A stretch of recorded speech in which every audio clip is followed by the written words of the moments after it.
Shema Yisrael Adonai Eloheinu Adonai Echad Baruch Shem Kivod Malchuto Leolam Vaed.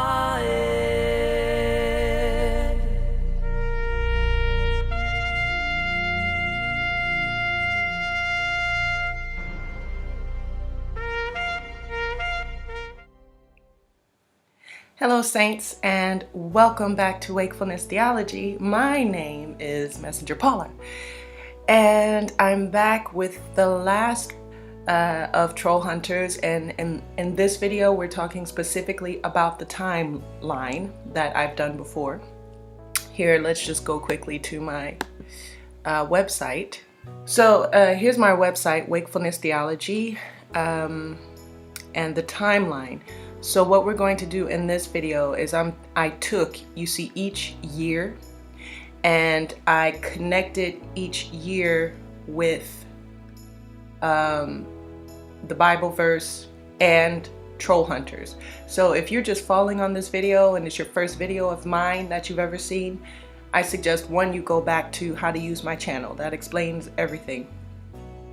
Two, if you don't have time for all of that, then at least see what is Wakefulness Theology. That's a playlist, and the playlist of this one is called, it's about Trollhunters, 1111 Melchizedek. I don't remember the whole name, but it's here, that playlist. And you probably will have to see the timeline videos, the hidden Bible timelines as well. In John, that's the video for this one, the playlist. And then there's a video playlist for the timeline in Numbers as well, and that's right here. So there's a lot of information that we've already talked about to get to this point, but I'm assuming if you continue on, then either A, you've seen the other videos, or B, you're just so hip and jive you're going to get it, because I believe you can. I believe you can just jump in this video and get it. Let's double dutch. Come on, let's get in the groove, make it happen. Work, people, work. Okay, so this is my website. What I did was I put it under the Holy Living letter line. And so you can see here under the Holy Living lines on my website, it's right here, John 21 and Numbers 13, hidden biblical timelines in Trollhunters. So you click on that. So it's here, so you guys can go back to it anytime you want to have more time to think about it for yourself, because there is you do have to read it. Like with each section, I suggest that you pause it, you read it for yourself, you have to think about it a little bit, and you know, for each part. And then of course you're going to need to pray on this and everything, and the Holy Father will reveal to you what it is that he wants us to know. So John 21 and Numbers 13, hidden biblical timeline in Trollhunters. And at the beginning of the series, like each episode is 23 minutes, and you guys know how important 23 is. So, okay, so for example, you see 23, 23, 23, 23. So the first few episodes, they're all 23 minutes. And guys, I don't think that's a mistake. There's no mistakes in any of this. And I talked about in the last video what 23 mean. As well, I wanted you to notice that this is one of the stills of the intro, and we talked about how we are the living stones. We are the foundation. Well, the 12 disciples, the 12 apostles are the foundations of New Jerusalem, but we are the ornamentation of New Jerusalem, the foundation, which means we are a part of the foundation of New Jerusalem. So we are the living stones. I've been talking about throughout this whole series how we are Yahushua's iPod. Okay, so he's collecting us for his army, for his ephod, which is a weapon that is to, you know, what we said before in the verses, And as well, these gems, they represent the three stones that we have to get. We have to get three stones. Actually, we're given the fourth stone. The fourth stone, which is Yahushua, which represents the 1111, which represents the success of arriving. So we're given one of these stones, but the other three we have to collect. So that is also symbolizing us reuniting. And in the next videos, I want to delve deeper into that, because I think I'm starting to understand a message from Yahushua about those three stones that we all have to collect. So of course this is on a symbolic level, but also I think there is something that is a real symbol, meaning we might actually be having these stones come into our lives symbolically representing the stages that we are reaching spiritually. And so far that's been my experience. So there you go. That is why I chose this picture here. There's a lot in there.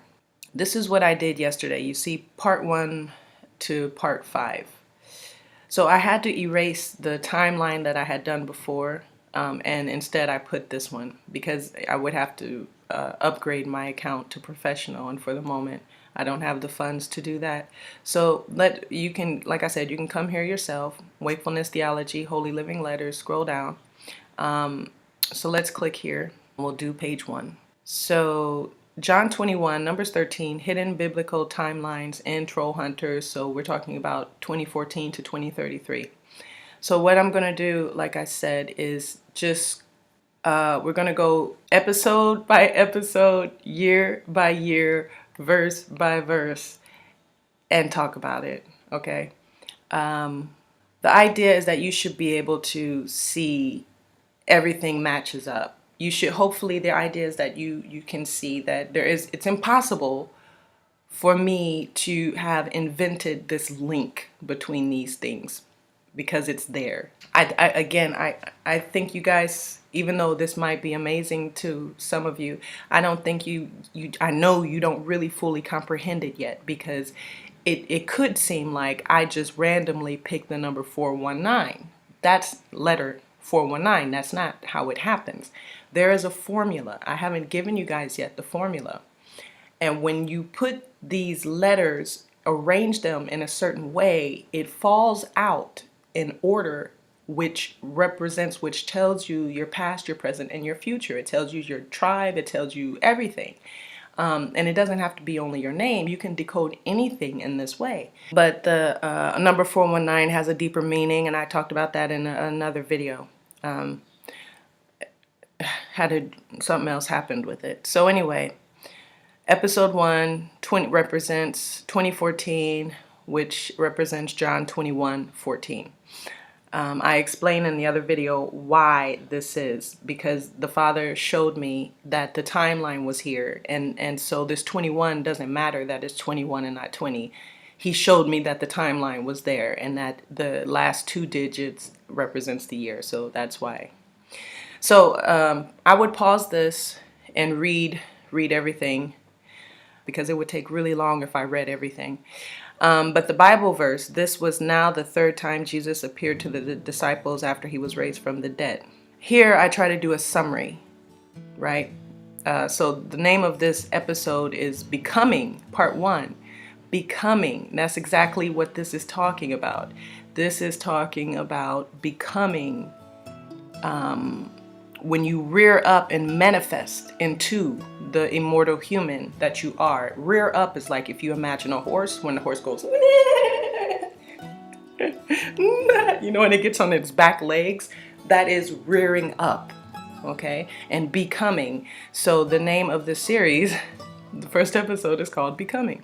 Here, when Jesus is talking about, it's that Jesus appeared to the disciples, right? So this is symbolic of us being called into service, represented by 777 or 111, and or seeing your birthday numbers, and or other repetitions of numbers. That's what when you're having that experience, this episode is what that means. Okay? Numbers are spiritually called the holy living letters, and that is because of pi, as in Exodus 3:14. 3:14 is pi, is the number of pi. And in Exodus he says, I am that pi. The correct translation, that's what it is. So his name, I mean, God doesn't really have, the Father doesn't really have a name. He's nameless, or if he does have a name, but we don't know what it is and we can't pronounce it. So, but what I'm saying is he is called, or he is that pi. So I guess it's what we would consider a name. So when you are seeing these letters or numbers in human speak, letters in spiritual speak, it is the manifestation of holy Yahushua appearing to us and calling our spiritual names, because it says he counts us like the stars and he gives us a new name and a new number. Our new name is our number. Okay. So when you're seeing, like, for example, my new number name is 2337. It was 23 at the beginning. It was 723 at the beginning. And then it moved to 237 as I progressed spiritually. And then as I progressed even more, now it's 2337.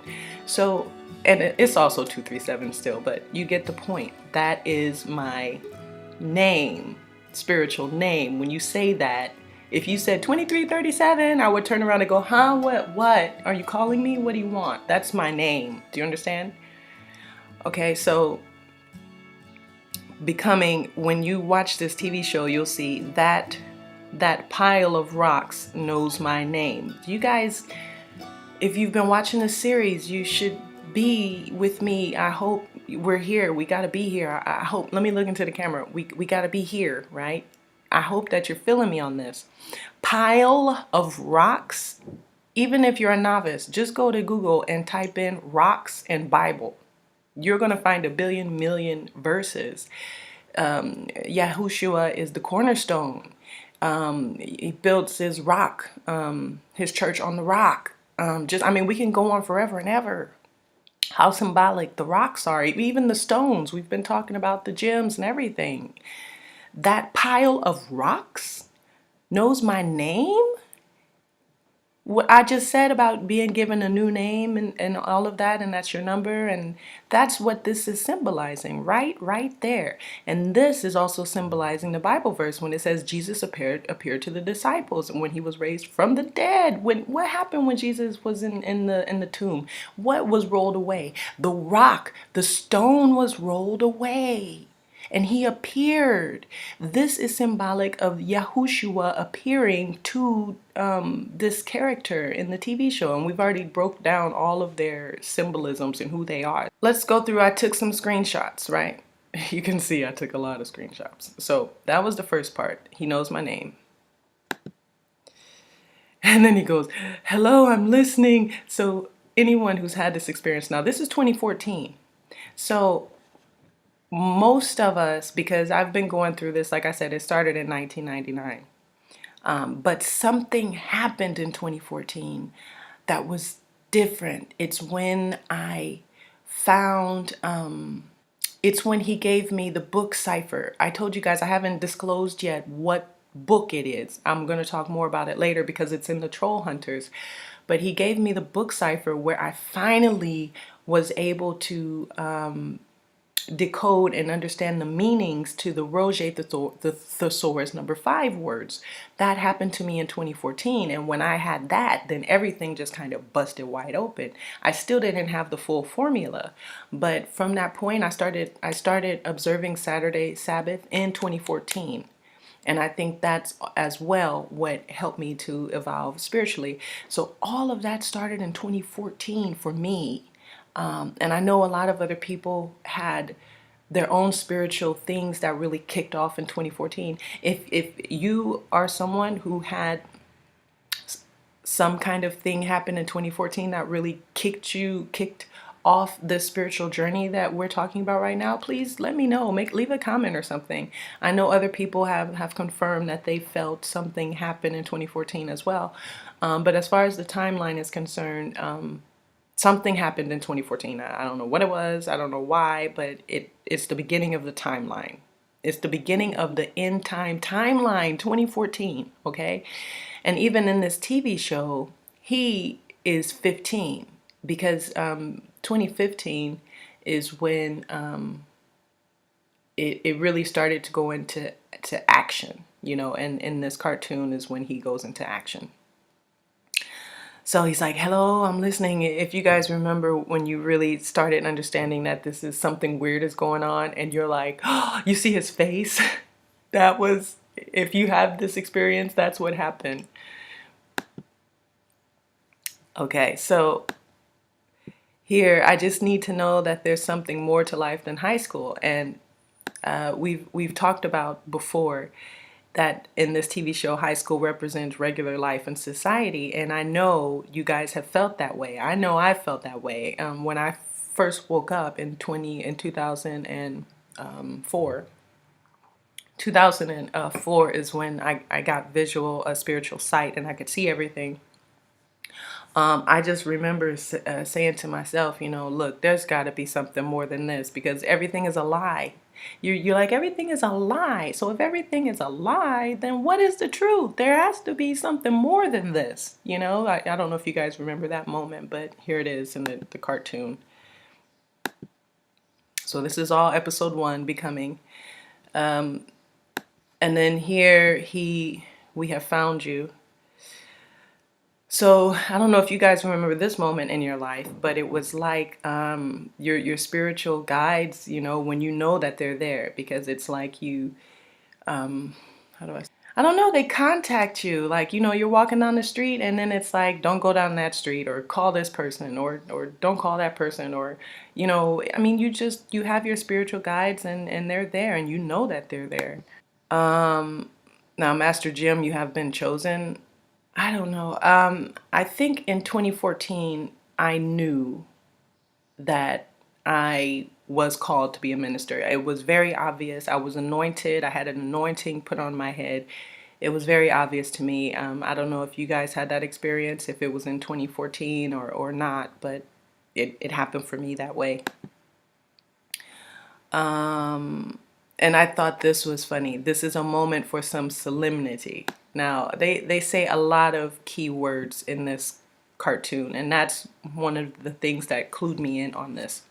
Solemnity, if you look in Roger Thesaurus number 5, everyone who has your Roger, please get it out and let's do a work study. Solemnity is 111. So it's the number, one of the numbers you see when you're called is 111. But when you're called at first, you can see 111. And that means solemnity. And you guys know what solemnity is. So I still see 111 sometimes, but I see 1111 a lot more. So isn't that something? So here the amulet of daylight challenges you to ascend to the most sacred of responsibilities. Guys, this is what it is. People, you keep writing on internet and YouTube and everything. What does 111 means? What do 1111 mean? What do I see my birthday? What's it? This is what it means. Here is your answer. The amulet of daylight, which is in real life symbolically what we call the ephod, which is probably an actual ephod when Yahushua comes back, but who knows? We'll say symbolically for the moment. The ephod in the Bible is represented by the amulet of daylight. Okay, daylight is the work we have to do now in the world while Yahushua and we are still in the world. It is daylight. When we leave this planet, then it will be night.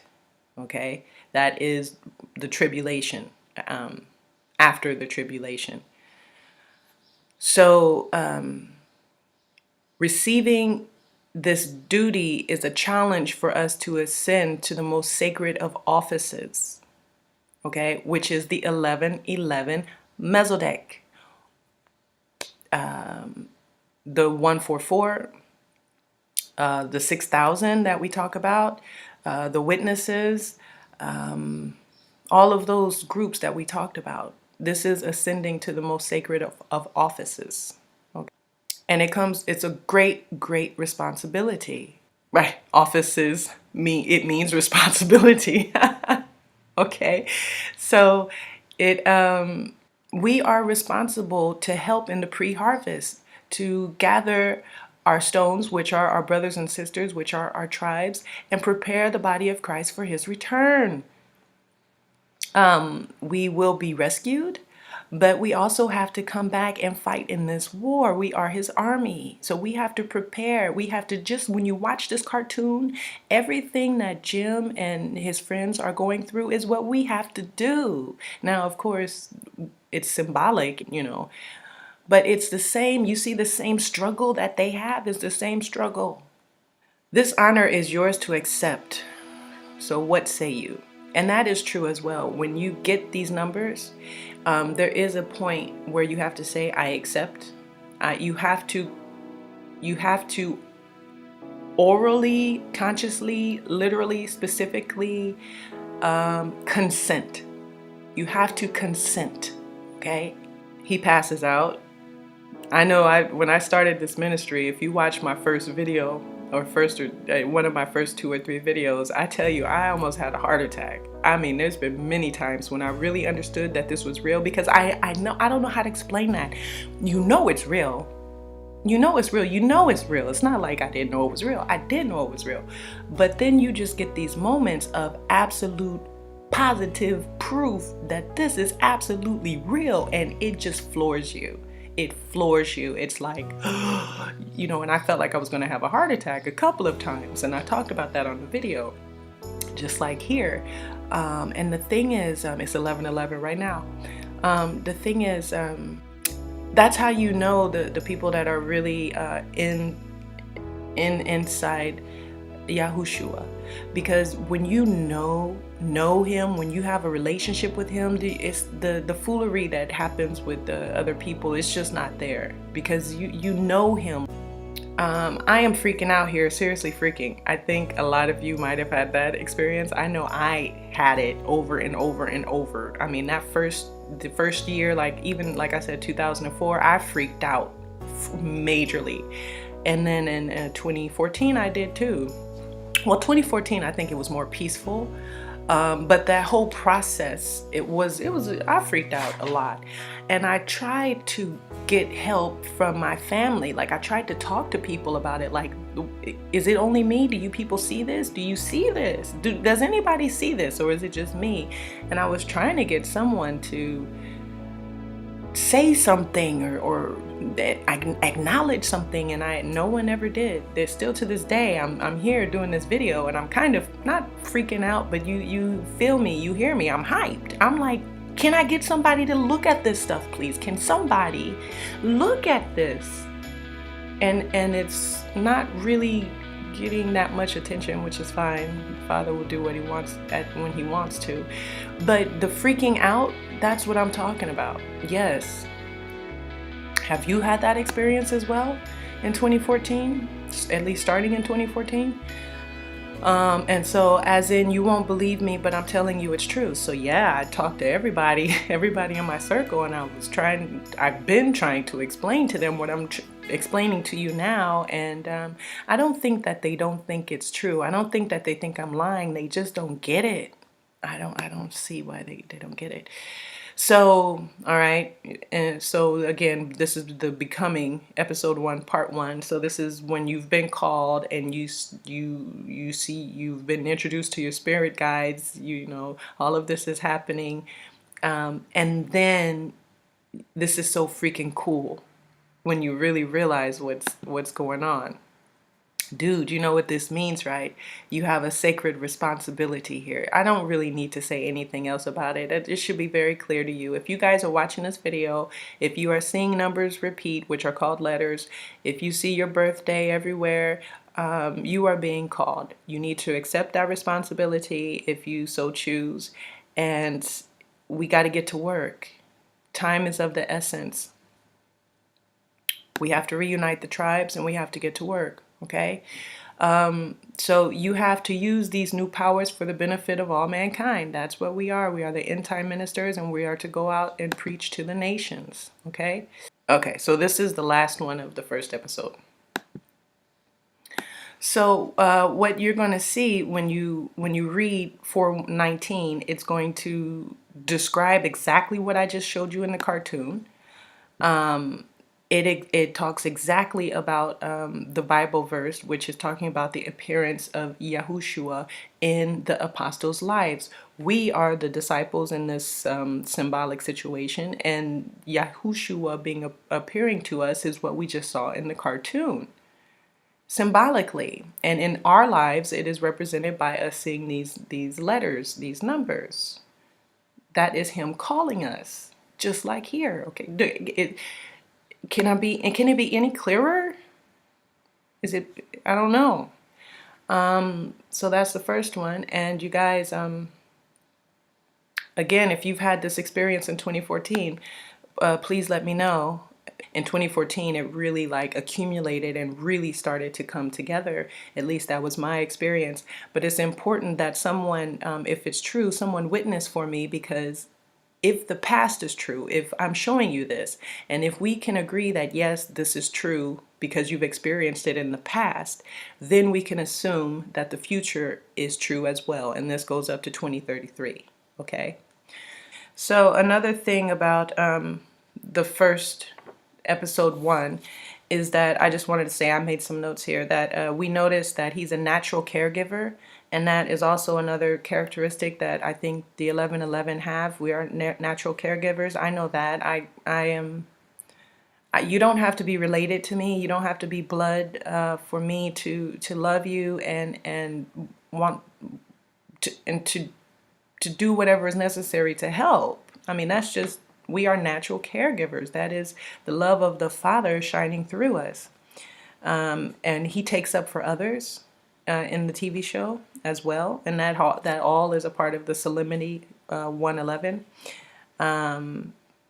He's anointed, but he doesn't know how it works. And that is perfect when you watch the TV show. That is perfectly explaining how I felt. In 2014, I got anointed to do this ministry, but I had no idea how it works because I haven't been to school for a ministry or anything like that. I've been to school, I have my degrees, but it has nothing to do with being a minister. So anointed, but don't know how it works. Absolutely. And it made me even laugh watching the TV show because, you know, that's exactly how it is. You have to, you are taught all of this stuff step by step, trial and error, and the Holy Father reveals it to you in His time. So don't be in a rush. Step by step, day by day, He will reveal it to you. Only Him. We don't need a middleman. He will come directly to you and teach you and show you what you need to know. Okay? Because we are all ministers. The 144,000, we're all ministers, and we don't need anyone telling us anything. The Father deals with us directly. We help each other. We need each other to help each other. But we get our directions and our information directly from the Father. Okay? 833. Again, I'm not going to read it for time's sake, but pause the video, please, and read it for yourself. And once you have read that, you will see that it explains exactly right here. So when they had dined, Jesus saith to Peter, Simon, son of Jonas, loveth thou me more than these? He saith unto him, Yea, Lord, thou knowest I love thee. He saith unto him, Feed my sheep. So if you love me, feed my sheep. And here in this thing, it's talking about the process of becoming and the rare, precious. So right here, when it's talking about rarity in the Roget Thesaurus, when you look up the number for rarity, I think it's 299. It is 299. It means rare, like a gem, like a precious stone is rare. That's what that means here. So it's something rare and precious inside of us, and the process of that, and the fact that we have to share what we have found with others. So the Father is blessing us, and in return, we have to share that with our brothers and sisters. So the second part is called Becoming Part 2. Again, with the becoming, which is directly reflecting what it says here. And here as well, because it's a process. God blesses us we love the Father. I mean, we love Yahushua. Yahushua blesses us. And in return, when we bless other people, we are still getting blessed, because that is what I said in the last video, our spiritual muscles. We're blessed, and we have to use the muscle to go up again, right? So you gain knowledge and understanding of hidden spiritual things that are given more. You're given more. You apply it in excess. You're given in excess. You apply it in excess. You do all to lead people to Yahushua Hamashiach, as in the Bible verse and TV show. You have a sacred responsibility, and this is when he turns 15. So, dude, you know what this means, right? You have a sacred responsibility. So that's what we just saw. So here, let's look. Okay, so this is cool. We talked about that already. You have a sacred responsibility. So this is part 2. You have to benefit mankind. Okay. So one which has never been passed to the human race before. So this is very important, because we're talking about the first fruits of Israel. When we look at the line 144, which Sister Kathleen, she explains really well, the 144 in one of the comments. If I can find it, I'll show it to you here. But so the 144, we are the first fruits, okay? So this is representative of that being the first human, the first fruit, okay? This is a momentous occasion. Just wait. Who would I be protecting? So one of the things I really think is a misunderstanding, and I'm saying this because I grew up in America, obviously, and I went to church. I have a religious education when I was a child. I went to Sunday school and so forth, apostolic tabernacle. My stepfather was a Pentecostal preacher for a while. So I do have a spiritual education, or a religious education, a Christian education, I should say.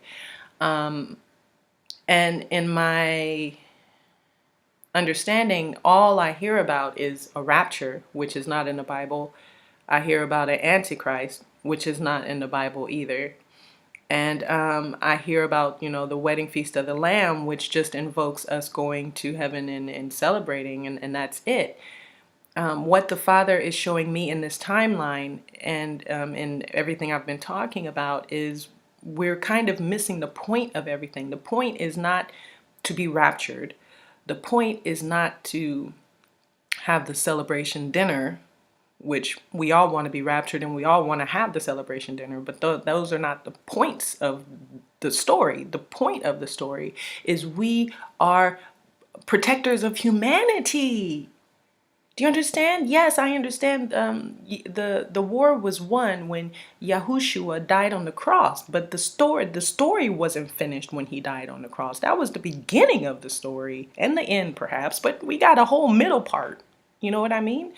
That we have to physically, actively participate in, more so than just being rescued and having supper. There's more, okay? So this is what it's talking about. Who would I be protecting? And I said that because that's the meaning of the name of Claire Nunez. When I broke that down in one of the cartoons, it means protector of man or something like that. So who am I protecting? Us and mankind from bad trolls. Exactly. We are to fight the powers of evil, spiritual evil in high places, wickedness in high places, the authorities, the principalities. Of course, we would never expect Master Jim to engage in battle without the proper training. Not at all. I was laughing so hard when I watched this, guys. Do you see how when you're looking at it from a spiritual eye, how funny it is? Because you feel that way. It's like you're here, you're just a mom, or you're just a kid, or, you're not anything special, at least you don't think you are, and then your spiritual guides come up to you and they say, oh yeah, you have to fight a war against evil, just think of every TV show ever, and you're like, what? You want me to do what? That's exactly how he feels, and that is exactly how we should be feeling right now as I'm telling you we have to go to war. Okay? Spiritual war, of course. And I thought was really funny is that he was like, without the proper training. And then Jim was like, okay, so nothing to worry about. I'm going to get trained, right? So how long does the training take? He said, actually, you should have millennia. You should have, thousands of years. I don't remember the exact line, but it takes millennia for you to train to do this. And he said, well, how long do I have? And he said, a day or two. That's hysterical because that is exactly our situation. It's like this war between good and evil has been going on since the beginning of time. You know what I mean? And there's angels and the powers in heaven and they've been doing this all this time, and then we are just born here on earth, and it takes half of your life to figure out who you are and what you have to do. You finally figure it out, and then they're like, oh, you gotta fight the powers of darkness, and you're like, okay, cool, how long do I have to prepare for this? And they're like, a day or two. What? Yes. Prophetically, a day or two. We're talking about a year or two, guys. This is jumping off 2019. It jumps off. And it is going up to 2033. I don't know what happens after 2033, but it's jumping off. And you ready or you're not, but you got a day or two, a year or two to train. That's why the last video I did was about getting your spiritual muscles flexing, because it's time. I don't want to die. This is really important because I said in one of the videos, I think that the 144 won't see death. But actually, Yahushua did not promise that. I think I was saying that more in a spiritual death, like the second death. And I think there's some of us who won't see death, meaning we will be rescued, as, promised in the Bible. But not all of us. It says in the verse, John 21, and he's saying, no, I did not say that you would not die. So all through this cartoon, it is very clear and present danger of death everywhere.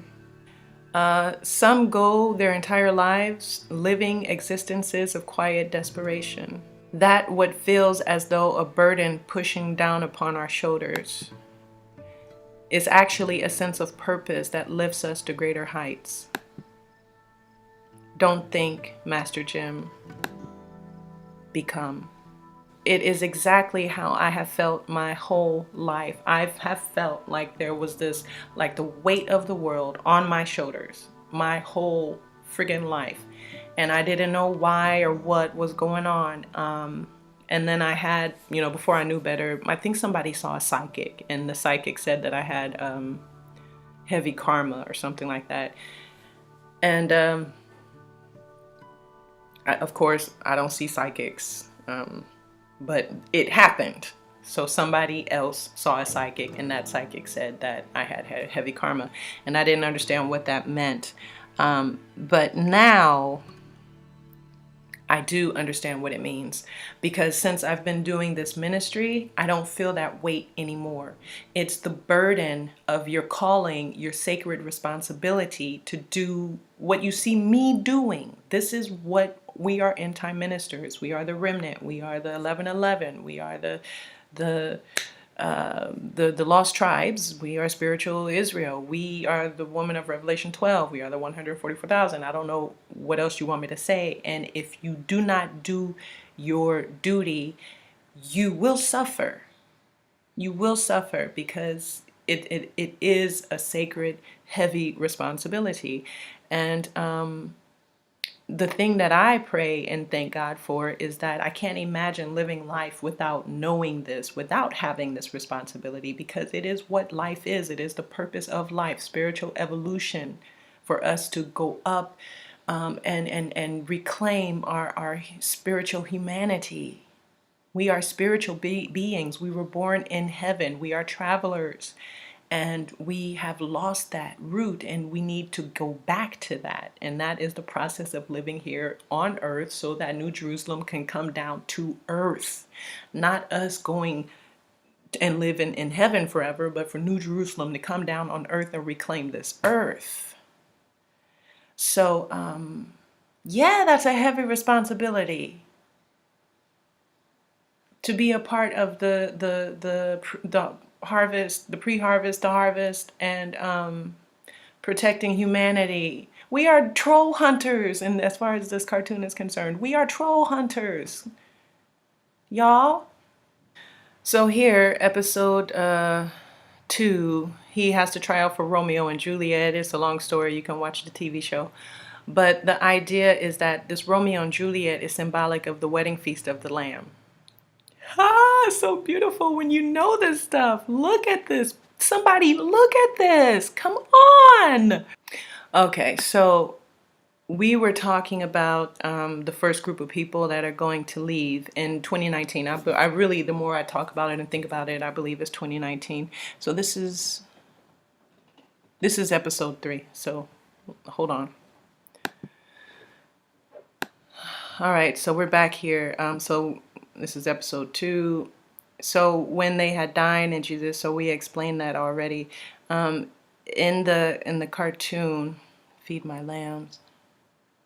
So that's exactly the same thing. Here Yeshua is saying, feed my lambs. And here, that's what they were telling him. He has a sacred responsibility to do this work.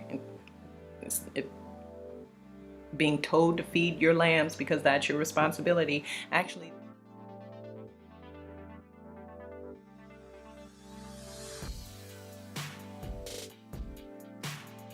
so yeah, we see that in episode 2, we also see Bular, and we talked about him being the gatekeeper, which is actually people in your life. In this particular episode, he's representing the people that are saying stop. Because I remember when I was freaking out about it and I was talking to people and they were just like, no, just stop. You know, you're crazy, or you're going too far, or you're a conspiracy theorist, or whatever they have to say. And that is a gatekeeper. They want to keep you from going further, okay? This is episode 3. We're talking about 2016, and this is John 21:16. So hopefully you had this experience. Here, the letter lines that are concerned is 628 and 651. Please pause it and read it. You can also click on here and it will take you to the links. For example, let's see if I click. You see, it'll take you to line 628 on my website. So pause and read. Pause and read. So this is the verse. He saith to him again the second time, Simon John, son of Jonas, loveth thou me? He saith unto him, Yea, Lord, thou knowest that I love thee. He saith unto him, Feed his sheep. So again, we have the cartoon and the picture I put for episode 3. This is a mantle you cannot refuse. Oh my goodness, so true. It's so true. As I explained just a few minutes ago, you feel this responsibility, you feel this weight on your shoulder. And the only way to get that feeling off of your shoulder is to do the work. Ask Jonas. Ask Jonas right here. So that's why he's using the code word Jonas. Jonah in the whale. The father told him to do something and he tried to run away from it, and he was eaten by the whale until he decided to do what God told him to do anyway. Yes, right here. You cannot refuse this duty. You don't have to, but you're gonna suffer. I tell you that. It's easier just to do it, and I feel great. You know, since I've been doing this ministry, I can see my friends and I understand how they feel, because there's this weightlessness. It's like when I have, after I've done this video, after I've written what I had to write, I have some music business or whatever, I do whatever I have to do, and then I feel at peace. I have a few hours or a day or so of peace where there is nothing I have to do except, sleep or eat or watch TV or relax. I never had that feeling before in my life, because there was always something pushing me and gnawing at me and trying to get me to, and now that I'm doing it, I don't have that anymore. I have peace. It's kind of like, I don't have children, so I don't know, but it feels like what I would imagine breastfeeding would feel like. It's like your breasts fill up with milk, you feed the baby, and then it stops hurting. You have peace until it builds up again, and then you redo the cycle. I don't know if I'm going to leave this for the video, but that's kind of what it feels like, to be honest with you. But in between time, after I've fed the baby, I have peace, and I've never had that before in my life. It's a wonderful thing. If you're fighting this calling, just stop fighting. I'm telling you. And so in this episode, that's what he's doing. It is amazing to see. Where art thou, troll hunter? So you gather together a mixed assemblage of people. And this is so important because I get a lot of people on my channel from what are they called? They're called the Israelites. It's like a movement, a religious movement in America, mostly of Black Americans. And I have this conversation over and over where they say, we are the chosen people and da-da-da-da, and they go through the whole thing. Y'all save your breath. I know about all of that. But the truth is that we are a mixed assemblage of people. We have different colors, we have different nationalities, we have both sexes, we are spread all over the world, we speak different languages, we are a mixed assemblage of people. It's not only Black Americans, it's not only people of color, it's a mixed assemblage of people. I know this for sure. Does that include Black Americans? Absolutely. Are Black Americans a Hebrew, one of the lost tribes or some of the lost tribes? Absolutely. Most of us probably are I'm from the tribe of Judah. I'm sure most of us are from the tribe of Judah, descending from the Bantu tribe and other tribes that migrated from persecution in the Middle East. Absolutely. I get all of that. But it's like 12,000 from each tribe, and each tribe is mixed all over the world, all different colors. So here you go. You have been appointed as an apostle to our Lord and Savior and given the duty of the Great Commission in Matthew 28:16. So that's what I was explaining just a few minutes ago. So the other thing that's difficult with this is that I just found out this year that the Hebrew year goes from April to April. Before, I thought it was September to September. So when I was doing my news stream, I was breaking up the years based on that information. But since then, I haven't gone back and respecified or specified more clearly the year. So the years kind of run into each other. It's not like a clean cut separation. It's kind of a flowing, because it was going from April to April. So there you go. So this is episode 3, part 1, and in this we're looking at the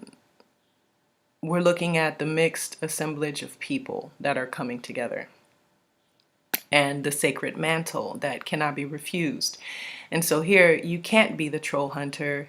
He's not a troll. So we were talking about the first group of people who would be leaving. And in the last video, I talked about, from my dream, the characteristics of these people are people who are Christians, who have been carrying the torch and have been, having ministries and preaching and just being saints all these years. And the new thing that the Father is doing that started in 2014 is something different, and they won't be able to accept it or understand it or participate in it because they have been indoctrinated with a certain kind of thought that things are this way, and you cannot change their mind about it. You can't tell them any differently, which is fine. It's just human nature. And this character from the first episode of this series, I told you he represents those people, and all of that I'm saying now has been unfolding since I've been doing the series. And you can see it's very clear because he is the son of the last troll hunter. So technically, when his dad, who was the troll hunter, died, he should have become the new troll hunter, but it didn't happen. A human got it, and he's like, what? And that's exactly the situation. The 1111, the 144,000 are not who people expect us to be. They expect something, and we are not that at all. We are the opposite of what they expect. And if you really knew me personally, you would definitely say no. No one would expect you to be a minister. So yes, that is exactly right. Exactly the situation. It will judge your true spirit. So again, we've talked about how in this cartoon you have good and evil, and we're just looking at the good, and we're going to overlook for the moment that they're using this Baphomet character to represent good, because we know that that is just the powers of evil trying to usurp the place of the Father. So we'll just overlook that for the moment. But he's saying that, yes, it's the spirit that is being judged, not the fact that you're black or you're white or a woman or any of those things. That is not why the Father chose you. The Father chose you because he judged your spirit. The soothsayer needs more time to render its judgment. So the jury is out about Jim, right? And this is funny because this is representing 2016, and I felt that as well. I didn't really understand until now that I'm coming out of it. I've gotten spiritual promotions from 2016 until now because I've acted upon what I was given to do. But I didn't have to. Like, let's say that I didn't do it. Let's say I was disobedient. Then I don't know what would have happened, but what I'm saying is that the jury was out on me. I had a choice to accept or not to accept. I accepted, and here I am. But it could have gone the other way. So that's what is happening here. He's deciding, is he going to accept this responsibility or not? And everyone is looking at him like, is he going to accept this responsibility or not? The jury was out, and that was 2016. This is so perfectly explained. Did you live this? Please let me know. In 2016, did you feel this experience? So he's just trying to live his life. He's like, I'm done with it. I don't want to have nothing to do with it. And he tries to put it down. And no matter what he does, this thing keeps showing up, popping up. So he gets into a fight at school, which is society. And they were saying that all he had to do was use his power once, and then he would be changed forever. And to hit, represented by hitting this guy right here. We see him all through the show, and he's just representing the regular Joe Schmo who is an unsaved person. I wouldn't say evil, but I would say, I guess he's representing wickedness in the society. So he's representing people in the society that are wicked. I don't know. So Jim here is actually using his power to fight the wickedness, and that's when he was finally got his chops, is when he used it.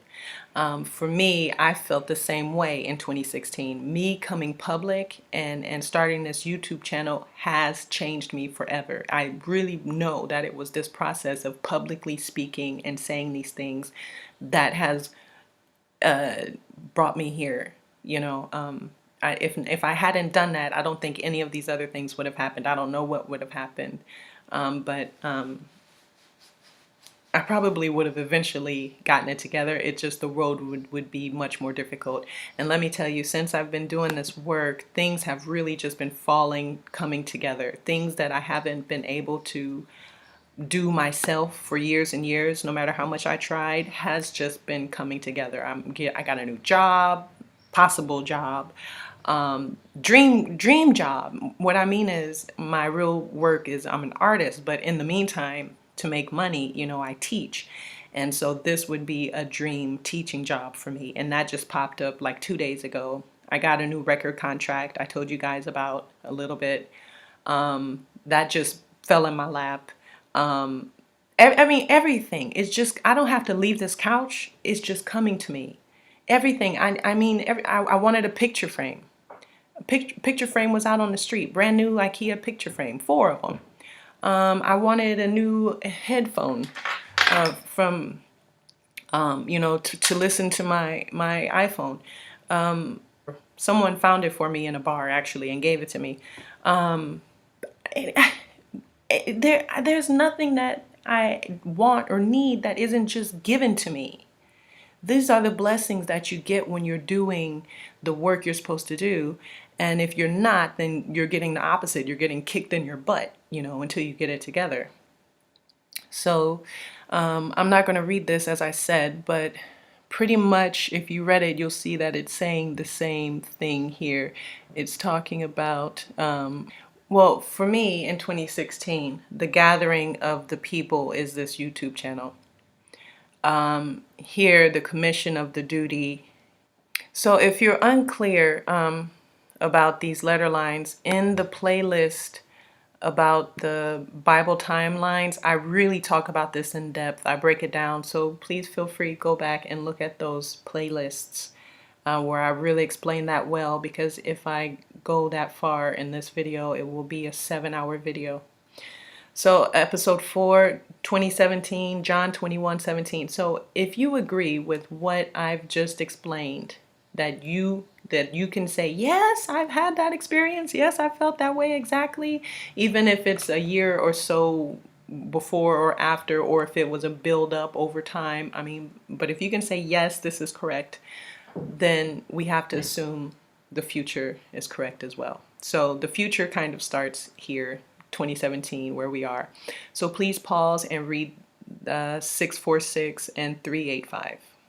So he saith unto him the third time, Simon, son of Jonas, lovest thou me? Peter was grieved because he said unto him the third time, lovest thou me? And he said unto him, Lord, thou knowest all things. Thou knowest that I love thee. Jesus saith unto him, feed my sheep. So here in the cartoon, we're talking about episode 4, and it says, aha, but to learn what will happen in the future. And when we read this text right here, so this is my synopsis. So the name of the episode is Know Thy Enemy, Know Your Enemy. The laity model themselves after Yahushua and are obedient to him. They have insight on current events and know what is about to happen. They render their services by giving spiritual nutrition to others, by revealing secrets as messengers of the Most High. So what I do with this synopsis is I just take what's here and I just try to write it simpler, put it together. And so that's pretty much what that is saying here. And this right here is saying what it's saying right here, to feed the sheep, revealing the secrets. We're talking about spiritual nutrition, okay?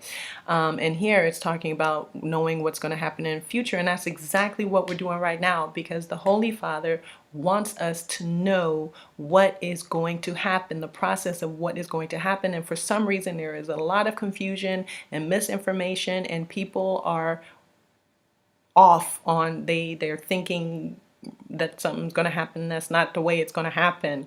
So here on YouTube, there are lots of prophets and ministers and messengers, and we're all kind of saying the same thing about what's going to happen. And even this sister right here, I'm going to put her picture up because I can't remember her name, and she's saying that she's going to prophesize until April 2019. I forget the exact date. I think she said April 6th or April 9th. 2019, and I believe, I assume that the reason that that's that date is because I told you 2019 is when the first group of us go home. In the other videos, I said that because of what I'm showing you. So we're going to do 2019 when we get to it. We'll talk about it again. So I'll show you why I'm saying that. I'm not coming up with that out of my own imagination. But so she is saying 2019 as well. So yes, he wants us to know about what's about to happen, because the Father is not the author of confusion. He wants us to be clear and know exactly who we are, what we have to do, and what's going to happen. One other thing about episode 3, guys, I have my notes here, and so I just don't want to forget anything. I forgot to say that for episode 3, there's a part in there about the heart stone. And I just want to point out, if you watch the TV show, to remember that the Heartstone is the same from the Moana cartoon that we talked about. So it's in this episode 3. So here we are, episode 4. Divided by bridges that acted as doorways between our two realms. So this is when they introduce the bridge, and we talked a lot about the bridge in another video. It's like CERN that acts as a portal as well, and then you have the Palmar Bridge, which also acts as a portal. Well, these things probably will be working together in some way. We also have the internet, the Oculus technology, which also acts as a portal. So this right here is definitely alive and active in our world. My main concern is my immediate future. This is so funny because I've been talking to people, saints, friends, saved people, anointed people, and I've been telling them about this thing, on the telephone or whatever. And that's one of the first things they'll say to me is, 2033 is a long time away. I'm concerned about my immediate future, like right now. So people are so concerned with right now that they can't even think about 2033. So that's funny. But to learn what will happen in the future, one must only look at the past. And this is so true, guys. This is when my mouth my mouth fell on the floor. I told you that Wakefulness Theology, the formula, I found it started with Roger Thesaurus number 5. And then I found the meanings to the spiritual words in Roger Thesaurus number 5 in a book, an ancient book, a treatise. Sorry, Blinky, but the amulet chose me, and now I have 2 lives to keep up with. So this is hysterical as well, because this is exactly how I felt this year. Exactly. Because since I was already writing the books. You guys know I'm writing the 3 books. And then I have to work a job to get some money. And then I have a musical career as well on the side, which takes up a lot of time and effort. And then the Father added this YouTube thing to me that I have to keep up with the website. And it just was like team too much. It was overwhelming. I mean, it's just like eating me up, as far as my time. It's complete investment. It's almost like being eaten up by this thing, and that's exactly how this character feels in the TV show. It's so funny. It's literally having 2 lives you have to keep up with. Absolutely. So he has to become small, and he fights this gnome. So it's just showing how hard it is for him to keep up with his spiritual responsibilities and real life. And so he had a Spanish test. He couldn't show up because he shrunk down to fight this gnome. So he did it by internet. So nope, I'm curious to see where this is going. Continue, Mr. Lake. The reason I put this is because, guys, we talked about the internet and the Oculus technology, okay? This year was when it started coming out public. Everything I showed you in this playlist with the dark, what is it called? Netflix's Black Mirror. So we explained all of that in that playlist about technology and how it's the devil's gate. Okay, the devil's gate and the mark. The technology is the mark. So he's fighting this gnome. Meanwhile, Killerhead Bridge will soon be completed. So that's exactly how I feel about this year. We've understood from the playlist that I've done before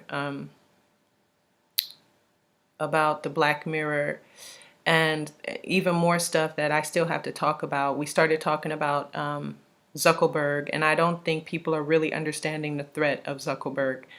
I'm just saying if that is true, yeah. So when we're talking about having to go up to the land and take it over, this is what we're talking about, fighting that new society, which is the beast system, the beast technology, which is represented by this internet stuff. And that's what this scene where he's with the computer and he's fighting. And at least in this year, 2017, is when that has started.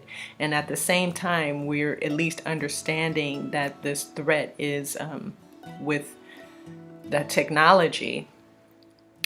That is the bridge that is being built right here. They're halfway done building this bridge that is going to appear in the future.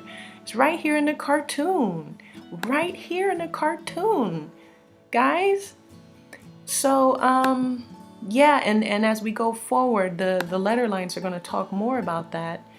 But for the moment, we're still concentrating on training, getting our spiritual muscles together, feeding his sheep, sharing what we have learned, the secrets and the mysteries, and going to the past to find out what is going to happen in the future. So yes, all of that is represented in the cartoon. It is represented in the Bible verse. And it is represented in the letter lines that fell in my news stream in these years. Okay, and like I said, for the moment you don't have the formula, so maybe you're not as flipped out. But when you see, because everything I'm doing, you can recreate. This is pseudoscience, you know. I say pseudoscience because the language is a prophetic language. So if you're not a spiritual person, I don't know if you're going to understand. For example, when I say invisibility, for example, or nutrition, or even wakefulness, all of those are spiritual words. So if you're a spiritual person, when I say those words, something should light up inside you. You should feel instant understanding of the word, right? If you're not a spiritual person, you might not have that experience. So it's because of that I say pseudo, because it does imply some spirituality needed. But as far as how I got to that, as far as how I got that information, anybody can recreate that. You know, it's a formula. It is concrete. It does not take faith. It does not take a religion. It is just a formula, a mathematical formula. So that can be programmed into an app, which I am planning on doing. So in this way, once I've given you the formula and you understand, it's just miraculous. This stuff is miraculous, guys. I have no other word to describe it. Okay, so that was page 1. Maybe this is a good place to pause, and I'll be back.